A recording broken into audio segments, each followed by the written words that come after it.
Hi guys, Mr. Thomas here. I can't be in lesson today, so I have made a little video for you about summarising my feedback for the assignment that we've just done, that I marked in the holidays, and I'll send you your feedback to you. But this is about generally what the class can do to improve, because at this stage there's only one person in the class that is achieving in the A bracket for their draft, and the rest of the class are below that, and a lot of the class are below a C level, which is a little bit concerning for me. So I have made this video so you can watch it and rewatch it, and to use the bits that you need. I've talked about how I would go about structuring my assignment, how I would do it to get an A.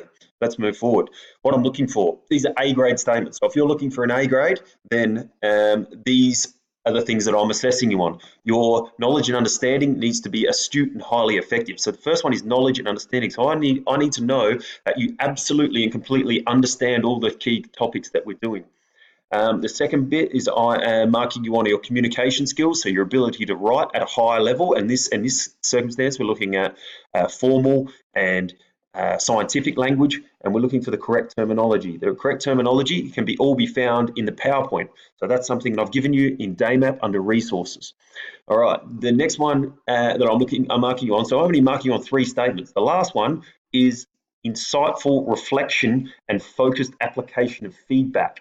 So there's a fair bit of feedback that you've gathered, and that's a key word, and I don't think we have quite understood what feedback is. So I'm going to make that clear, and I think what I need to see is reflection based on the feedback that you've been given.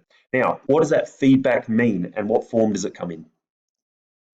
Feedback for this assignment entails a few different things. There's feedback that's written, there's feedback that is data-based, there's feedback that is a map, like a target map, and there's also feedback that is a picture, which is the hotspot map or the hotspot data. So you've got self-reflection, you've got peer reflection, or peer feedback, you've got teacher feedback from me, you've got game data, you've got hotspot map, overhead clear, target game. So you've got all these bits of feedback and these bits of data that you can use within this assignment, answering those 4 parts, right? So the next slide is about how I would go about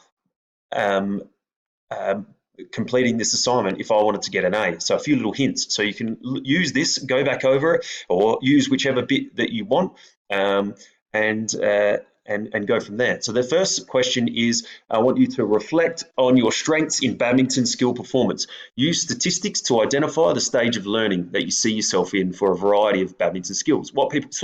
Most people have missed the point on this one. They've said what stage of skill learning they're in for badminton, and given very vague reasons why. I want to know which stage of skill learning you are for each individual skill that we've looked at in badminton. Then at the end of that, you can say overall where you think you fit in.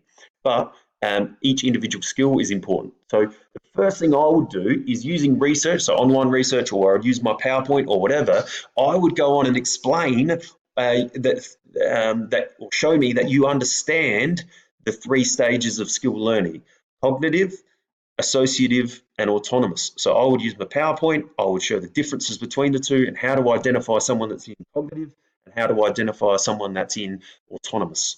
All right, so that's the first thing I would do with references. And the second thing I would do is I would find all the data I could which indicates which level of skill learning I'm at, using that actual data. So quote the percentages, right?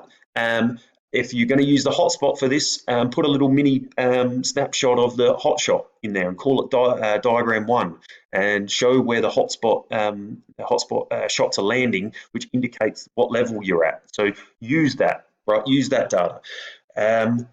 So it has to be for each individual skill for badminton. You can combine a few together, but overall has to be separated into each skill. Next one is, I would identify any other data or hotspot data or game data or feedback, written feedback from your peers or yourself or me that supports or contradicts these findings. If you can find some that support it, that gives you more evidence that you know what you're talking about, because you can use statistics and feedback well.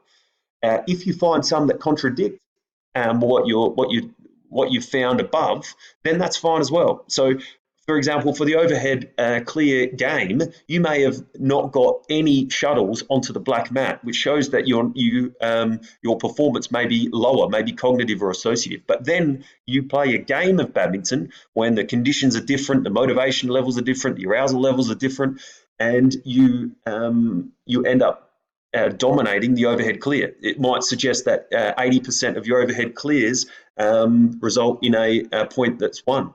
So there's some contradicting data. So that is very, very useful. So even though it doesn't completely say the same thing, it shows you that you understand the 3 stages and how to use statistics. The next thing I would do is I would write a quick sentence about how all the feedback that you received helped or hinder your skill development. Did it make you hard? Did it make it harder? Did it make it easier? Did it give you enough information? Too much information? Did it stress you out? How or were you bored during this unit, which would have affected your performance and your learning? Last thing I would have done to get an A, I would write a quick sentence in there about how to what were the limitations of the testing that we did. The tests were made up by myself and Mr. Somerton, so and also the levels of scores that allow you to get autonomous or associative or cognitive were also made up as well. They were guesses, they were estimated guesses. There's only one game that we've used to take statistics. There's only one game that we've filmed of you against one other person. So depending on how good that other person would have affected your results. So there's heaps of limitations of the data that we collected. Number 2, what are the different types of feedback? So the 2 different types of feedback, people stuff this one up completely. Only about 2 or 3 people got this right. Identify, first of all, the reasons for feedback. Why do we get feedback in sport? What's the point? So you can refer to the PowerPoint there. There's a video in PowerPoint about the reasons for feedback, so you can watch that if you want, or you can search for it, or you can use a book, whatever you like, but find out why people need feedback in sport. What does it do? What's it for? The next thing is I would identify the 2 types of feedback. There's intrinsic and then there's extrinsic. They're the 2 different types of feedback. So one comes from inside the body, one comes from outside the body. So the intrinsic is the senses, all right, and the feel of movement. We call that kinesthesis or proprioception, 2 words linked with intrinsic, so the way it feels. All right, that's the internal feedback. Then there are external feedback. You get that from the crowd, the coach, where the shuttle went, seeing where the shuttle went, all the information that you gather from around you, what you hear, what you see, those bits of information from outside of the body. Right, those are on the PowerPoint. Include a diagram of the closed loop skill learning model. Explain how the knowledge you have gained with examples has helped learn the badminton skills. Now, the important part of knowledge in sport, and you need to identify that you know the difference between these 2, is knowledge of performance and knowledge of results. Knowledge of performance is what did the performance look like? What did the skill performance look like? Did it achieve? Was everything moving where it should? Was forced summation used? It's all the information that you can collect from a coach or crowd or peer or partner that doesn't have anything to do with the results. So if I was to film you doing a badminton overhead clear, I'd be able to look at your technique and I'd be able to give you feedback on that, not even knowing where the shuttle went. Whereas knowledge of results is, did the skill performance achieve the result? So in this case, the best example of that from ours is the overhead clear target game, where we looked at where we judged you on your hit by where it landed, not by what it looked like. All right, so knowledge of performance is what it sort of looks like, and all the pieces of the performance working together. Knowledge of results is purely, did you achieve the goal that you intended to achieve? That's the result. An example of feedback that was given to you, and was it results or performance based? So you need to have a quick summary of some feedback that was given to you, and then decide whether it was knowledge of results or whether it gave you knowledge of performance. What would be good if you had an example of both? Really quick example of both.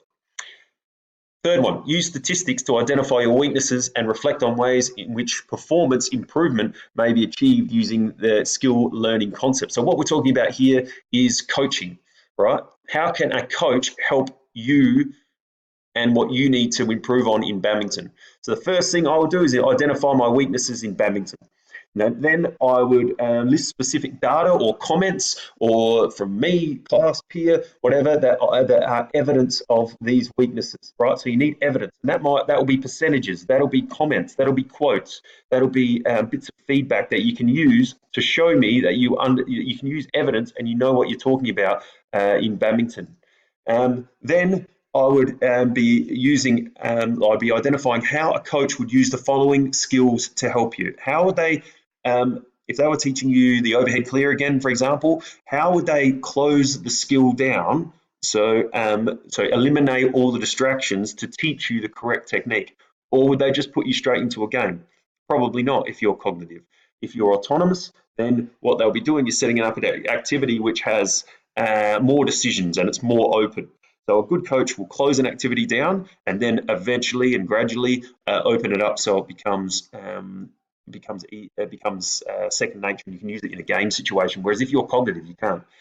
Chunking refers to putting bits of information together. So if you were learning the overhead clear, for example, what bits of information or what information could be chunked together to deliver to the athlete or to you to help you. All right, so that could be a maximum of probably 5 or 6 bits of information of how to perform the overhead clear correctly. And I would list that. And then whole part training is you need to explain how a good coach would show you the whole thing first, break it down into parts, then put it back together. I'd probably use an online example there from a badminton training drill or or something like that. So that's up to you to find. Use an example of a badminton drill. I just said that. So we'll move on. This one here is if I move me down there, this one here is the last one, and it says reflect on the influence of internal and external factors that affected your skill learning and performance throughout this unit. So what I want you to do is identify the differences between the internal and external influences on skill learning. That's in the PowerPoint as well, which is on DayMap. So there's internal things that affect you, like anxiety, stress, fatigue. There's many different things on the PowerPoint. External influences are crowd, your opposition, the coach, teacher, peers watching, your teammate. So the conditions that you're playing in, the quality of your racket, the quality of the shuttle, those sort of things. So you need to identify the difference between them, show knowledge and understanding of that, and then you must talk about arousal level, right? Arousal level means that if you are during the badminton unit, if you are sleepy, bored, or mildly alert, then your performance is going to be poor. So performance is here. Your performance is going to be poorer down this end, right? Whereas if you're somewhere in between bored and anxious, you're at your optimum level, and each person's is different for the optimal arousal level. So the idea is to get yourself into this category. What I want to know is what factors led to you being either bored through the unit or you being anxious or panicky or stressed throughout the unit, because that affects your performance, but it also affects how quickly you learn skills and you get better at skills. If you're stressed and anxious, you are not going to get better at skills. The details of what happens if you're stressed and if you're bored are in the PowerPoint. So I would go back to them as well and have a look about how boredom and anxiety affects your performance and of your skill learning. This is really what I want you to talk about in this part. Now, these are the most commonly repeated feedback questions. I'm not going to read through them, but I'll move me over here. You can read through them at your own leisure. These are the questions that I asked of people throughout the feedback. So if you've got any more questions, what you can do is send me a DayMap message and I'll try and reply as quickly as I can. But I hope this has helped. Let me know if you need any more help.